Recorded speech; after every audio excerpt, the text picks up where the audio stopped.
যার অন্তরের মধ্যে এবং যার আমলের মধ্যে শিরিক রয়েছে সে ব্যতীত, এবং যার অন্তরের মধ্যে অন্য মুসলমানের প্রতি বিদ্বেষ এবং হিংসা রয়েছে সেই ব্যতীত, এই দুই শ্রেণীর লোক ব্যতীত আল্লাহ তাআলা সবাইকে ক্ষমা করে দেন। আল্লাহ রাসূল সাল্লাল্লাহু আলাইহি ওয়াসাল্লাম বলেন, এই রাত্রে আল্লাহ রাব্বুল আলামিন প্রথম আসমানে নেমে আসেন এবং আরবের প্রসিদ্ধ গোত্র বনু কালবের যে বকরি রয়েছে সেই বকরির গায়ে যে পশম রয়েছে এই পশমের চাইতে বেশি সংখ্যক মানুষকে আল্লাহ ক্ষমা করে দেন। শেখ আব্দুর রহমান মুবারকপুরী রহমতুল্লাহি আলাইহি উনি তাদেরকে খণ্ডন করে লিখতেছেন যে যারা মনে করে এই হাদিসের ভিত্তি নেই, এই সবগুলো এই আমলের ভিত্তি নেই, ফজিলতের ভিত্তি নেই, উনি বলেন এই সবগুলো হাদিস একত্রিত করলে এই হাদিসগুলো তাদের বিরুদ্ধে দলিল হিসেবে প্রতিষ্ঠিত হয়।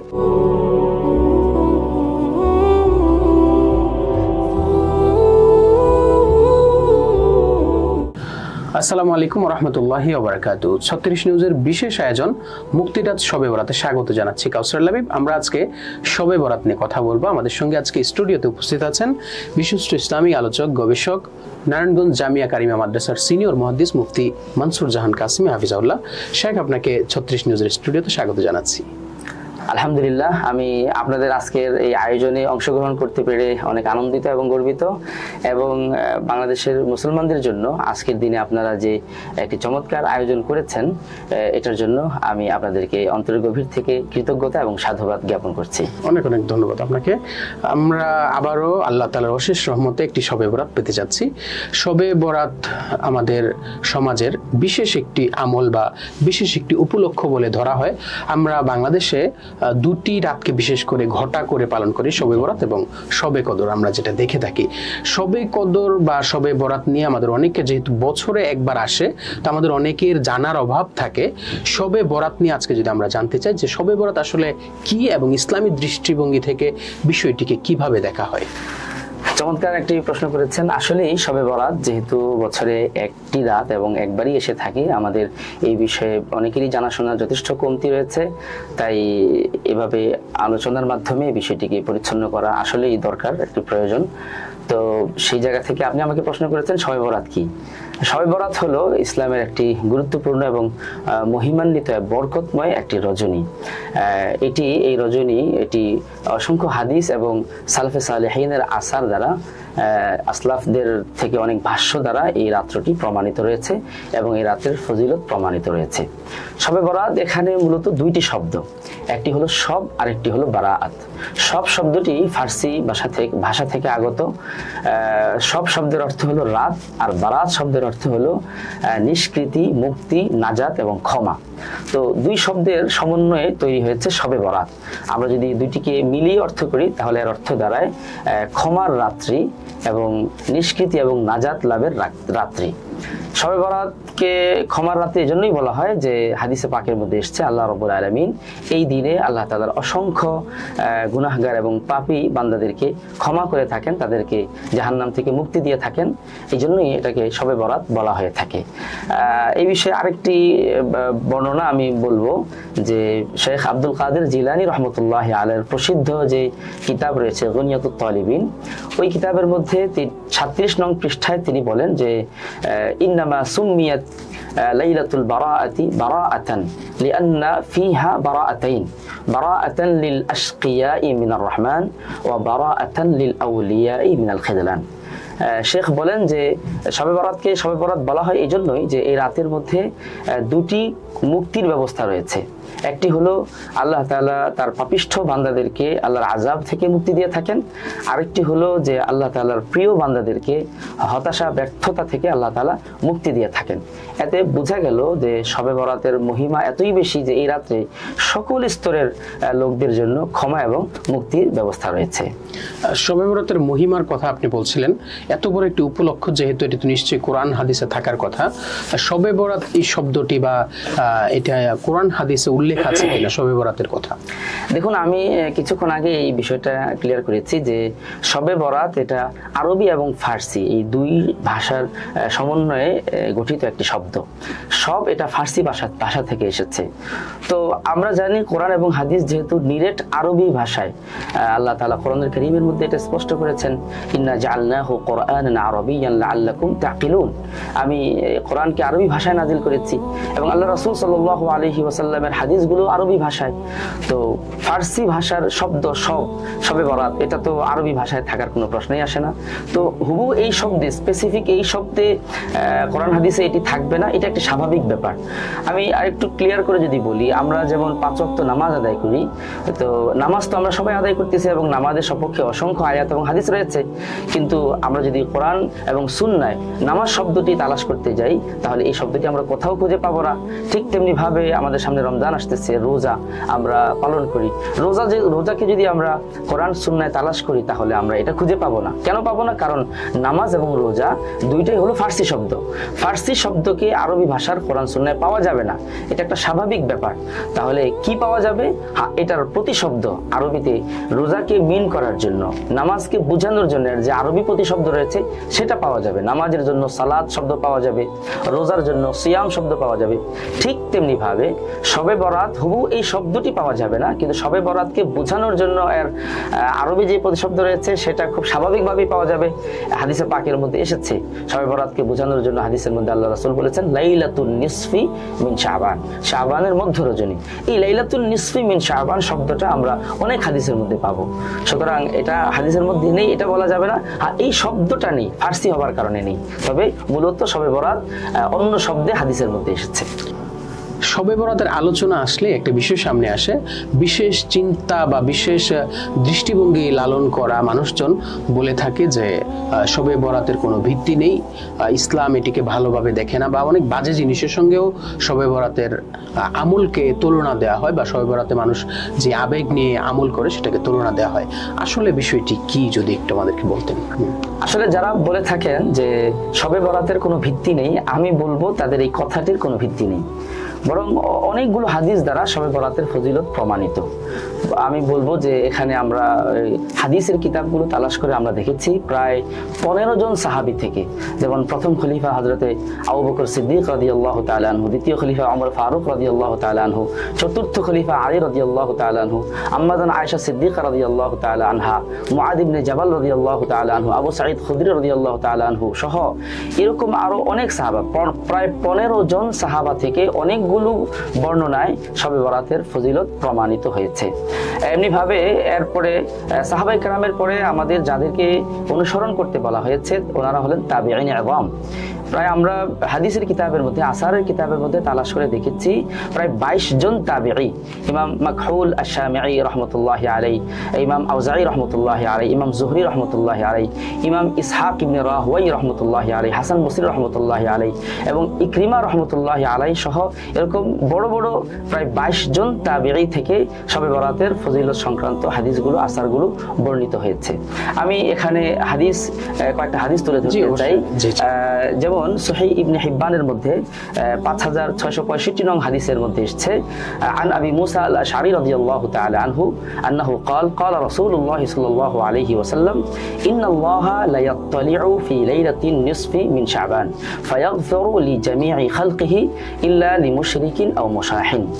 আবু মুসা আশআরী রাদিয়াল্লাহু তাআলা আনহু বলেন, আল্লাহ রাসূল সাল্লাল্লাহু আলাইহি ওয়াসাল্লাম ইরশাদ করেছেন যে আল্লাহ রাব্বুল আলামিন শাবানের মধ্য রজনীতে আল্লাহ তাআলার বান্দাদের দিকে বিশেষভাবে দৃষ্টি দান করেন।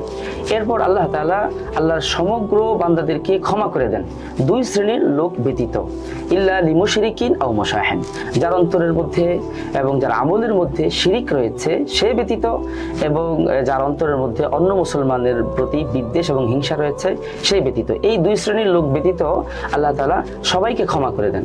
এই হাদিসটি সহিহ ইবনে হিব্বানের পাশাপাশি আরো অন্যান্য হাদিসের সহিহ গ্রন্থের মধ্যে এসেছে, যেমন মুসনাদে বাজ্জাজের মধ্যে এসেছে, বাজ্জারের মধ্যে এসেছে, তারপরে মুসান্নাফ লি ইবনে শাইবার মধ্যে এসেছে, তারপরে আল মুআজাম আল আওসাত লি তাবরানির মধ্যে এসেছে, আল মুআজাম আল কাবীরের মধ্যে এসেছে, এভাবে আরো অনেক হাদিসের কিতাবের মধ্যে এসেছে।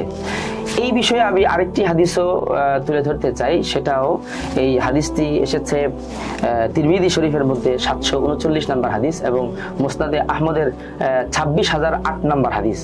আল্লাহ রাসূল সাল্লাল্লাহু আলাইহি ওয়াসাল্লামের ব্যাপারে আম্মা জান আয়েশা বলেন, ইন্নী ফাকাদতু আন-নবী সাল্লাল্লাহু আলাইহি ওয়াসাল্লাম যাতা লাইলাতিন ফাখারাজতু আতলুবুহা ফাইদা হুয়া বিল বাকিঈ রাফিআন রাসাহু ইলা সামা।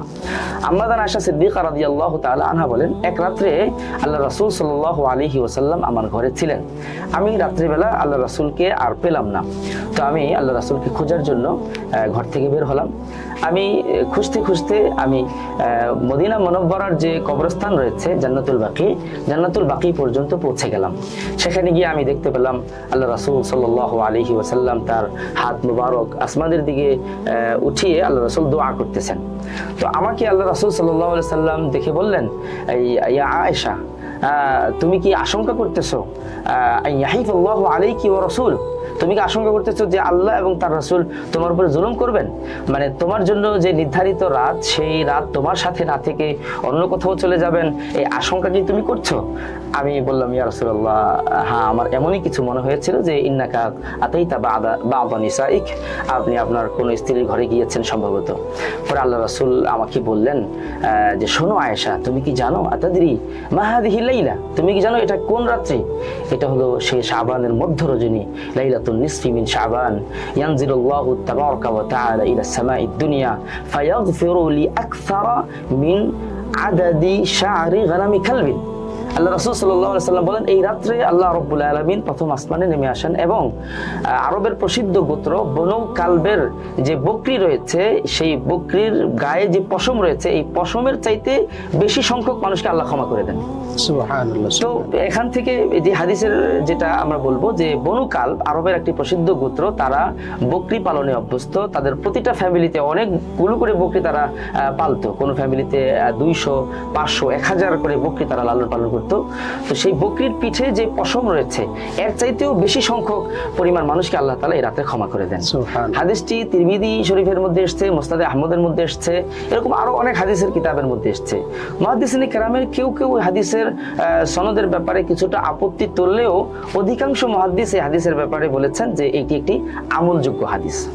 আমি এই জায়গায়, আপনি বলেছেন যে আমাদের দেশের কিছু ভাই, বিশেষ দৃষ্টিভঙ্গির কিছু ভাই এই বিষয়ে আপত্তি তুলে থাকেন এবং তারা এটাকে ভিত্তিহীন বলে থাকেন। আমি আমাদের সেই সকল ভাইদের প্রতি সর্বোচ্চ আদবের সাথে এবং বিনয়ের সাথে দৃঢ় মহব্বত এবং আন্তরিকতা নিয়ে আমি তাদেরকে বলবো যে আমরা যারা এই রাত্রিটাকে একদম মূল থেকে বাদ দিয়ে ফেলতে চাই, এই ফজিলতকে অস্বীকার করতে চাই, আমি বলবো এটা এক ধরনের ছাড়াছাড়ি এবং এটা একটা প্রান্তিকতা।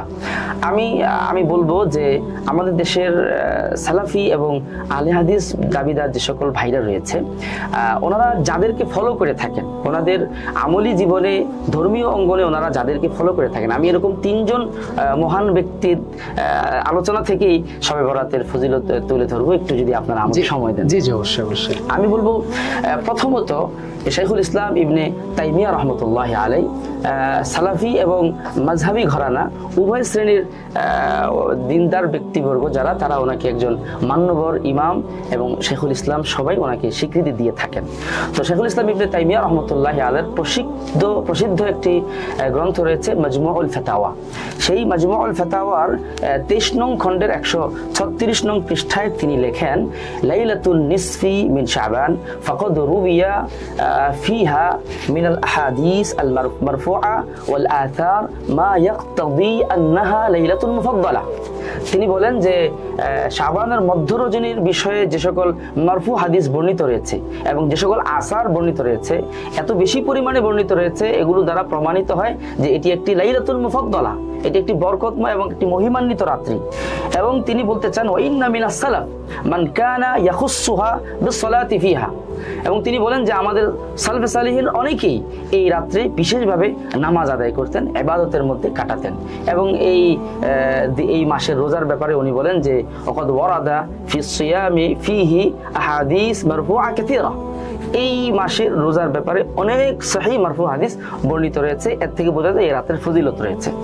এরপরে আমি আরেকজন উপমহাদেশের বড় হাদিস বিশারদ, আমাদের লামাযহাবী ভাইরা যাকে ফলো করে থাকেন এবং একজন মান্যবর ইমাম হিসেবে গণ্য করে থাকেন, তিনি হলেন শেখ আব্দুর রহমান মুবারকপুরী রহমতুল্লাহি আলাইহি। তার প্রসিদ্ধ ব্যাখ্যা গ্রন্থ রয়েছে তুহফাতুল আহওয়াদি। তিরমিজির উপরে উনি এক অমর কীর্তি আঞ্জাম দিয়েছেন, তুহফাতুল আহওয়াদি। সেই তুহফাতুল আহওয়াদির 3য় খণ্ডের 365 নং পৃষ্ঠায় তিনি বলেন, ই'লাম আন্নাহু ক্বাদ ওয়ারাদা ফি ফাদিলাতি লাইলাতিন নিসফি মিন শাবান ইদ্দাতু আহাদিস মাজমুউহা ইয়াদুল্লু আলা আন্না লাহা আসলান তিনি বলেন যে লাইলাতুন নিসফি মিন শাবান, শাবানের মধ্য রজনীর ফজিলত সম্পর্কে এত পরিমাণে হাদিস বর্ণিত হয়েছে, এর দ্বারা এটা শক্তিশালীভাবে প্রমাণিত হয় যে অবশ্যই এর ভিত্তি রয়েছে। ফাহাদিল আহাদিস বিমাজমুইহা হুজ্জাতুন আলা মান জাআমা আন্নাহু লাইসা লাহা আসল। যারা, উনি বলতেছেন, উনি তাদেরকে খণ্ডন করে লিখতেছেন যে যারা মনে করে হাদিসের ভিত্তি নেই, এই সবগুলো, এই আমলের ভিত্তি নেই, ফজিলতের ভিত্তি নেই, উনি বলেন এই সবগুলো হাদিস একত্রিত করলে এই হাদিসগুলো তাদের বিরুদ্ধে দলিল হিসেবে প্রতিষ্ঠিত হয়। যে যারা বলে ভিত্তি নেই তাদের এই কথাটা একটি মানে প্রত্যাখ্যানযোগ্য একটি কথা হিসেবে প্রমাণিত হয়। এরপরে আমি আরেকজনের নাম না বললেই নয়, তিনি হলেন শেখ নাসিরউদ্দিন আলবানী রহমতুল্লাহ আলাইহি। আমাদের ওই অঙ্গনের ভাইরা অবশ্যই তাকে মূল্যায়ন করে থাকেন, তাকে সর্বোচ্চ মাকামে রেখে থাকেন। আমরাও ফজিলতুল শেখে অনেক শ্রদ্ধা এবং সম্মানের জায়গা থেকে দেখে থাকি। তো শেখ নাসিরউদ্দিন আলবানী রহমতুল্লাহ আলাইহি, ওনার যে বিশাল হাদিসের উপর যে কীর্তি, যে সিলসিলাতুল হাদিস সাহিহা, সেই সিলসিলাতুল হাদিস সাহিহার তৃতীয় খণ্ডের 135 থেকে 139 পৃষ্ঠা পর্যন্ত উনি এই শবে বরাতের হাদিসের উপরে আলোচনা করেছেন। সেখানে উনি একটি কথা লিখেছেন যে ওয়াজুমলাতুল কওল আন্নাল হাদিসা বিমাজমুই হাদিহি তুরুক সহিহুন বিলা রাইবিন ওয়াসসিহহাতু তাসবুতু বিআকাল মিনহা আদাদান। উনি বলেন যে উনি এই আবু মুসা আল আশআরী রাদিয়াল্লাহু তাআলা আনহুর যে হাদিস রয়েছে শবে বরাতের ফজিলত সংক্রান্ত, সেই হাদিস উল্লেখ করার পরে এর সমর্থনে আরো 8টি হাদিস ওনার সেই সিলসিলাতুল হাদিস সাহিহার মধ্যে উনি উদ্ধৃত করেছেন, লিখেছেন।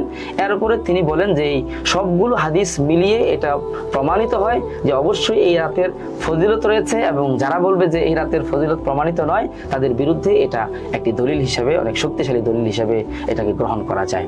তো আমি আমার ওই সকল ভাইদেরকে বলবো যে আমরা যদি ওই সকল ইমামদেরকে আমরা গ্রহণ করে থাকি, তাই অবশ্যই আমরা তাদের কথাকেও গ্রহণ করব। ও আমি ওনাদেরকে সামনে এনেছি শুধু ওনাদের থেকে নয়, বিশেষভাবে ওনাদেরকে সামনে আনার উদ্দেশ্য হলো যারা ওই অঙ্গনের মানুষ, যারা ওনাদেরকে ফলো করে থাকেন, তাদেরকে আমি শক্তিশালীভাবে প্রমাণ দেওয়ার জন্য ওনাদের আলোচনা এনেছি। এছাড়া আসলাফদের অনেকের থেকেই এই রাতের ফজিলত সম্পর্কে অনেক আসার এবং উক্তি বর্ণিত রয়েছে। অনেক অনেক ধন্যবাদ। চমৎকার আলোচনা শুনছিলাম, দলিল ভিত্তিক আলোচনা শুনছিলাম। আমি শুরুর দিকে একটা কথা বলেছিলাম যে আমাদের বাংলাদেশে 2টি রাতকে ঘটা করে পালন করা হয়, শবে কদর এবং শবে বরাত, সাধারণত আমাদের সাধারণ মানুষের মাঝে। তো অনেকের এরকম একটা ধারণা হয়ে যায়, বা অনেকের কাছ থেকে এরকম শুনেছি যে শবে বরাত এবং শবে কদর সমপর্যায়ের এরকম কিছু। আসলে কি বিষয়টি এরকম? আসলে দেখুন, শবে বরাত এবং শবে কদর দুইটি ফজিলত সমৃদ্ধ, ফজিলতওয়ালা রাত্র, এর মধ্যে কোনো সন্দেহ নেই। কিন্তু অবশ্যই দুটির ফজিলত কখনোই বরাবর নয়। লাইলাতুল কদর বা শবে কদর, যেটা লাইলাতুল কদরের উপরে কোরআনুল কারীমের অনেকগুলো আয়াত নাজিল হয়েছে, এবং বিশেষ করে লাইলাতুল কদরের উপরে কোরআনের পরিপূর্ণ একটি সূরা নাজিল হয়েছে, সূরাতুল কদর। সেখানে আল্লাহ রাব্বুল আলামিন লাইলাতুল কদরের কথা বেশ কয়েকবার আলোচনা করেছেন, এবং লাইলাতুল কদরে আল্লাহ রাব্বুল আলামিন কোরআনুল কারীম নাজিল করেছেন, পরিপূর্ণ কোরআন লাইলাতুল কদরে নাজিল হয়েছে।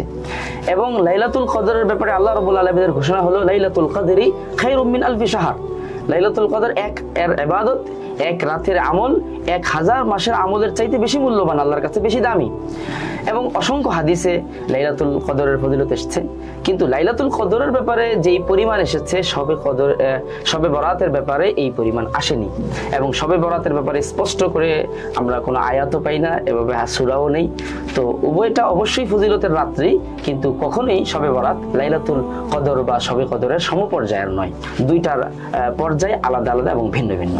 অনেক অনেক শুকরিয়া। আমাদের সমাজে শবে কদর আসলেই দেখা যায় যে বিশেষ ওই রাতকে কেন্দ্র করে রুটি বানানো অথবা হালুয়া বানানো, বিশেষ নামাজ তৈরি করা, বিশেষ সওয়াবের নিয়তে গোসল করা সহ নানা কুসংস্কার আমাদের সমাজে ছড়িয়ে আছে। এই বিষয়ে যদি সচেতনতামূলক কিছু কথা বলতেন। হ্যাঁ, অনেক চমৎকার একটি প্রশ্ন করেছেন। আসলে দুঃখজনক হলেও সত্য যে আমাদের দেশে ইসলামী শরিয়ার অনেক ব্যাপার নিয়ে, বিষয় নিয়ে প্রান্তিকতা প্রান্তিকতা রয়েছে, ইসলামের অনেকগুলো আমল প্রান্তিকতার শিকার। এখানে যেমন বাড়াবাড়ি রয়েছে, আবার ছাড়াছাড়ি রয়েছে। আমরা দেখেছি যে আমাদের কিছু ভাই তারা শবে বরাতের ব্যাপারে এতটাই ছাড়াছাড়ি যে তারা শবে বরাতকে মূল থেকেই অস্বীকার করে থাকেন এবং এটাকে ভিত্তিহীন বলে দেন এবং এর আমলকে অনেক জঘন্যভাবে বাজেভাবে বিভিন্ন কিছুর সাথে তুলনা করে থাকেন। এটা আমরা যেমন দেখেছি। আর অপর দিকে যারা শবে বরাতের ফজিলতকে মেনে থাকেন, শবে বরাতকে ফজিলতপূর্ণ রাত্রি মনে করেন, তারা এই বিষয়ে এতটাই বাড়াবাড়ি করেন যে এখানে ইবাদত বাদ দিয়ে, আমল বাদ দিয়ে তারা এটাকে একটা উৎসব রজনী এবং একটা বিলাসপূর্ণ আয়োজনের রাত হিসেবে এটাকে আঞ্জাম দিয়ে থাকেন। আমরা খুবই দুঃখজনকভাবে লক্ষ্য করেছি যে বেশ অনেক বছর যাবত শবে বরাত যখনই আসে এই রাত্রে মসজিদগুলোকে সুসজ্জিত করা হয়, রং বেরঙের লাইট দিয়ে সাজানো হয়, আলোকসজ্জা করা হয় এবং আমরা দেখেছি যে মসজিদের মধ্যে হালুয়া এবং মিষ্টান্ন বিতরণ করা হয়, খিচুড়ি বিতরণ করা হয়, ঘরে ঘরে হালুয়া রুটি বানানোর একটা ইমেজ এবং হালুয়া রুটি বানানোর একটা পরিবেশ তৈরি হয়। এবং আমরা দেখেছি যে শবে বরাতের নামে ভিন্ন ধরনের রুটি, বিভিন্ন আকৃতির রুটিও তৈরি হয়। আপনারা যারা ঢাকার রাস্তায়, বিশেষ করে পুরান ঢাকায় আপনারা চলাফেরা করেন, আপনারা দেখে থাকেন যে ওখানে শবে বরাতের জন্য আলাদা রুটি এবং একটা জটিল ব্যাপার এবং একটা অনেক কঠিন একটা ব্যাপার হলো যে শবে বরাতের জন্য যে রুটিগুলো তৈরি করা হয় সেই রুটিগুলোতে শিরকি অনেক প্রতীক দেখা যায়, ব্যাঙের আকৃতি, তারপরে কুমিরের আকৃতি, তারপরে আপনার বিভিন্ন পাখির আকৃতি ইত্যাদি আকৃতি দিয়ে রুটি তৈরি করা হচ্ছে। এবং আপনারা হাস্যকর কথা হলো নেটে যদি আপনারা সার্চ দেন ওখানে পেয়ে যাবেন যে শবে বরাতের রুটি কিভাবে বানাতে হয়, শবে বরাতের রুটির আলাদা রেসিপি পর্যন্ত তৈরি হয়ে গেছে। এগুলো বাড়াবাড়ি। এবং এই যে আমরা দেখি যে ঢাকা শহরের বিভিন্ন রাস্তায় এক মসজিদ থেকে আরেক মসজিদে ছুটাছুটি এবং ছেলেদের রাস্তাঘাটে দলবদ্ধভাবে এক গলি থেকে আরেক গলিতে, এক এলাকা থেকে আরেক এলাকায় অটো, রিক্সা, ভ্যান ভাড়া করে এক জায়গা থেকে আরেক জায়গায় যাওয়া। তারপরে শবে বরাতে কোরআন কবর জিয়ারত করার একটা হাদিস থাকলেও কবরস্থানগুলোকে যেভাবে লাইটিং করা হয়, আলো দ্বারা সুসজ্জিত করা হয় এবং দলবদ্ধভাবে কবরস্থানে উপস্থিতি মানে তৈরি হয়। তারপর দুঃখজনকভাবে দেখা যায় যে অনেক কবরস্থানে নারী এবং পুরুষের সহাবস্থান, একত্রে উপস্থিতি রাতের বেলা যেটা লক্ষ্য করা যায়, এগুলো অত্যন্ত বাড়াবাড়ি এবং গর্হিত কাজ। এবং শবে বরাতে যদি ফজিলতের নামে কেউ ওগুলো করে অবশ্যই এগুলো বেদাত এবং পরিত্যাজ্য। কোনোভাবেই কোরআন সুন্নাহ এগুলোকে সাপোর্ট করে না, ইসলামী শরিয়া এগুলোকে সমর্থন করে না। শবে বরাতে আমার মনে হয় যে শবে বরাতের আমরা কি আমল করবো এটার জন্য আমাদের সামনে আলোচনা আসতেছে এবং আমরা আমাদের নিকটে যেসব আলেম আছেন তাদের কাছ থেকেও আমরা পরামর্শ নিতে পারি যে আমরা শবে বরাতে কি আমল করব। আচ্ছা, শবে বরাতের পরের দিন তো আমরা একটা রোজাও রেখে থাকি, ওই রোজাটা কি বিদাতের অন্তর্ভুক্ত কিনা বা ইসলামের দৃষ্টিতে এটা নিয়ে কোনো সমস্যা আছে কিনা? হ্যাঁ, একটি চমৎকার প্রশ্ন করেছেন। আসলে শবে বরাতের রোজার ব্যাপারে আমাদের মুসল্লিদের জিজ্ঞাসা থাকে, প্রশ্ন থাকে, শবে বরাতের রোজা কবে এবং কয়টা। তো এখানে যে ব্যাপারটা হলো শবে বরাতের রোজার ব্যাপারে একটা হাদিস ইবনে মাজার মধ্যে এসেছে, হযরত আলী রাদিয়াল্লাহু তাআলা আনহু থেকে বর্ণিত। আল্লাহ রাসূল সাল্লাল্লাহু আলাইহি ওয়াসাল্লাম বলেন, ইদা কানাত লাইলাতুন নিসফি মিন শাবান ফাকুমু লাইলাহা ওয়া সুমু নাহারাহা। যখন শাবানের মধ্য রজনী আসে তখন তোমরা রাত্রিবেলা নামাজে কাটাও, নামাজ পড়ে ইবাদত করো, আর দিনের বেলা রোজা পালন করো। কিন্তু মুহাদ্দিসিনে কেরামের বেশিরভাগই এই হাদিসকে দুর্বল এবং আমলের অনুপযুক্ত বলে আখ্যা দিয়েছেন। কিন্তু এই হাদিস যদিও দুর্বল, কিন্তু শবে বরাতকে কেন্দ্র করে রোজা রাখা সপক্ষে আমরা আরো কিছু হাদিস পেয়ে যাই। সেটা হলো যেমন হাদিসটা বুখারী শরীফের মধ্যে এসেছে এবং মুসলিম শরীফের মধ্যে এসেছে। মুসলিম শরীফের 721 নম্বর হাদিস এবং বুখারী শরীফের 1981 নম্বর হাদিস। সেই হাদিসের মধ্যে এসেছে হযরত আবু হুরায়রা রাদিয়াল্লাহু তাআলা আনহু থেকে বর্ণিত। তিনি বলেন, আওসানি খালিলি বিথালাথিন লা আদাউহুন্না হাত্তা আমুত। উনি বলেন যে আমার নবী, আমার খলিল, আমার বন্ধু মুহাম্মদুর রাসূলুল্লাহ সাল্লাল্লাহু আলাইহি ওয়াসাল্লাম আমাকে 3টি ওসিয়ত করেছেন, 3টি বিষয়ে বিশেষভাবে নির্দেশ দিয়েছেন। আমি মৃত্যু পর্যন্ত এই 3টি বিষয় কখনো ছাড়বো না। সেই 3টি বিষয়ের মধ্যে একটি হলো বিসিয়ামি সালাসাতি আইয়ামিন ফি কুল্লি শাহর। প্রত্যেক মাসে আমাকে 3টি রোজা পালন করতে বলেছেন, 3টি রোজা রাখতে বলেছেন। হাদিস বিশারদগণ, হাদিসের ব্যাখ্যাকারগণ এই 3টি রোজার ব্যাপারে বলেন, এই 3টি রোজা হলো আইয়ামে বিয়দের রোজা। আইয়ামে বিয়দ হলো প্রত্যেক চন্দ্র মাসের 13, 14, 15 এই 3 দিন, যেই 3 দিনে চন্দ্র পরিপূর্ণতা লাভ করে পরিপূর্ণ হয়ে যায়, এই 3 দিনকে আইয়ামে বিজ বলা হয়।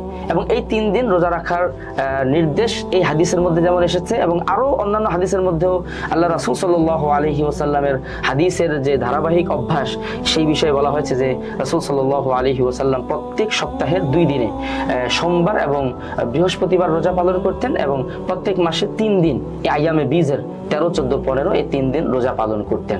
তো যেহেতু আইয়ামে বীজের 3 দিনের রোজা সহিহ হাদিস দ্বারা প্রমাণিত, আর আমাদের শবে বরাতটাও এই আইয়ামে বীজের মধ্যে পড়ে যাচ্ছে। শবে বরাত 14 তারিখ দিবাগত রাত্র, আর তার পরের দিন হলো 15 তারিখ, এবং তার আগের দিনটা হলো 13 তারিখ। তো সেই হিসেবে কেউ যদি 13, 14, 15 এই 3 দিন রোজা পালন করে, তার আইয়ামে বীজের উপরে রোজা রাখার যে সুন্নাহ সেটার উপরে আমল হয়ে যাবে, এবং শবে বরাতের কে কেন্দ্র করে যে রোজা কথা এসেছে সেটার উপরেও আমল হয়ে যাবে। যেহেতু এর সপক্ষে সহিহ মুসলিম এবং সহিহ বুখারীতে হাদিস এসেছে, এটাকে বিদআত বলার কোনো সুযোগ নেই। অনেক অনেক ধন্যবাদ। আমাদের আলোচনার একেবারে শেষ পর্যায়ে চলে এসেছি। মুক্তির রাত শবে বরাত আমরা কিছুক্ষণের ভেতরে শেষ করব। আমরা আপনার কাছে সর্বশেষ জানতে চাই যে শবে বরাত আমাদের সালাফগণ কিভাবে পালন করতেন, আমরা কিভাবে পালন করব? হ্যাঁ, অনেক চমৎকার একটি কথা বলেছেন। আসলে আমাদেরকে ইসলামী শরিয়া পালনের ক্ষেত্রে আমাদেরকে নির্দেশ দেওয়া হয়েছে আমরা যেন আমাদের আসলাফদের অনুসরণ করি, আমাদের পূর্বসূরীরা ইসলামের প্রতিটা বিধানকে কিভাবে পালন করেছেন আমরা যেন তাদের পদাঙ্ক অনুসরণ করি। এর মাঝেই আমাদের জন্য মুক্তি এবং হেদায়েত রয়েছে। তো আমি বলবো, আসলাফ অনেকে বলে থাকেন যে আসলে শবে বরাত এটা নিকট অতীত থেকে আর প্রচলন শুরু হয়েছে, আসলাফদের মধ্যে শবে বরাতের কোনো আমল ছিল না, প্রচলন ছিল না। এটা আমরা আগেও প্রমাণ করেছি যে 22 জন তাবেঈ থেকে এটা বর্ণিত, 15 জন সাহাবী থেকে এই রাতের ফজিলত বর্ণিত। অবশ্যই 15 জন সাহাবী এই রাতের ফজিলত সংক্রান্ত হাদিস বর্ণনা করবেন, কিন্তু তারা আমল করবেন না, আর 22 জন তাবেঈ এই ফজিলত বর্ণনা করবেন, আমল করবেন না, এটা তো হতেই পারে না।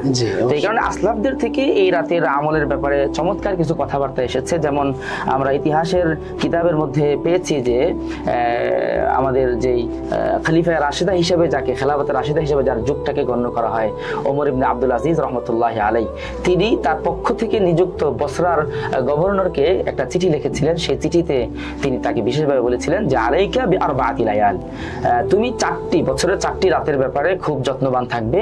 এই 4টি রাতে কখনো অবহেলা এবং গাফলতি করবে না। সেই 4টি রাতের মধ্যে একটা হলো লাইলাতুল ঈদুল ফিতর, লাইলাতুল আযহা, ও লাইলাতুন নিসফি মিন শাবান, ও আউয়াল লাইলাহ মিন শাহরি রজব। তিনি তাকে বলেছেন যে ঈদুল ফিতরের রাত, ঈদুল আজহার রাত, এবং শাবানের মধ্য রজনী যেটা শবে বরাত, এবং রজব মাসের প্রথম রাত, এই 4 রাতের ব্যাপারে তুমি যত্নবান থাকবে। 4 রাত্রে আল্লাহ তাআলার ইবাদতের মধ্যে কাটাবে। এমনি ভাবে ইমাম শাফিঈ রাহমাতুল্লাহি আলাইহি, 4 মাযহাবের মধ্যে বলতে গেলে অনেক বড় একজন ইমাম, ইমাম শাফিঈ রাহমাতুল্লাহি আলাইহি, তিনি তার এক প্রসিদ্ধ কিতাব আছে, আপনার নাম শুনে থাকবেন, কিতাবুল উম। সেই কিতাবুল উমের প্রথম খণ্ডের 264 নং পৃষ্ঠায় তিনি বলেছেন, বালাগানা আন্নাহু কানা ইউকালু আন্না দুআ ইউস্তাজাবু ফি 5 লায়ালিন মিনহা লাইলাতুন নিসফি মিন শাবান।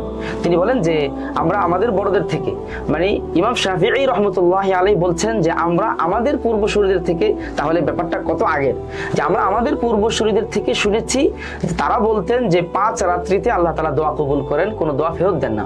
এই 5 রাতের মধ্যে একটা হলো লাইলাতুন নিসফি মিন শাবান, শাবানের মধ্য রজনী বা শবে বরাতের রাত, সেই রাতে আল্লাহ তাআলা দোয়া কবুল করেন। এরপরে ইমাম ইবনে রাজব হাম্বলী রাহমাতুল্লাহি আলাইহি, যার এক প্রসিদ্ধ কিতাব রয়েছে, আমরা সকল খোতাবা এবং সকল উলামায়ে কেরাম যে কিতাব সম্পর্কে আমরা জানি, লাতাইফুল মাআরিফ, সেই কিতাবের মধ্যে উনি বলেছেন এক জায়গায় যে উনি বলেন যে ফায়ামবাগি লিল মুমিন আন ইয়াতাফাররাগা ফি হাযিহি লাইলা লিযিকরিল্লাহি সুবহানাহু ওয়া তাআলা ওয়া লিদ-দুআ ওয়া লিল-ইস্তিগফার ওয়া ইয়ানবাগি আন ইউকদ্দিমা আত-তাওবাতা আলা কুল্লি শাই ফাইন্নাল্লাহা ইয়াতুবু আলা মান তাব তিনি বলেন যে প্রতিটা মুমিন এবং মুসলমানের জন্য আবশ্যক হলো, উচিত হলো এই রাত্রে নিজেকে ইবাদতের জন্য ফারেক করবে, ইবাদতের জন্য অবসরতা গ্রহণ করবে, নিজেকে ইবাদতের সাথে সম্পৃক্ত করবে। উনি বললেন জিকির করবে, নামাজ পড়বে, দোয়া করবে, আল্লাহ তাআলার কাছে ক্ষমা চাইবে। উনি বলেন সবকিছুর উপরে প্রাধান্য দিবে তাওবাকে, এই রাত্রে তওবা করবে, কারণ এই রাত্রটা হলো ক্ষমার রাত্রি। আল্লাহ তাআলা যে তওবা করে অবশ্যই তার তওবা কবুল করবেন। তো আমরা এরকম আরো অনেক সালাফ থেকে আমরা নুসুসগুলো তুলে ধরতে পারবো। আমাদের শ্রোতাদের জন্য বিরক্তির কারণ হয় কিনা আমি জানি না, যদি আমাদের সময়ে সংকলন হতো তাহলে আমরা এরকম অসংখ্য আসার আমরা তুলে ধরতে পারবো যে এই রাতের আমলের ব্যাপারে। তো ওনারা এই রাত্র কিভাবে কাটাতেন?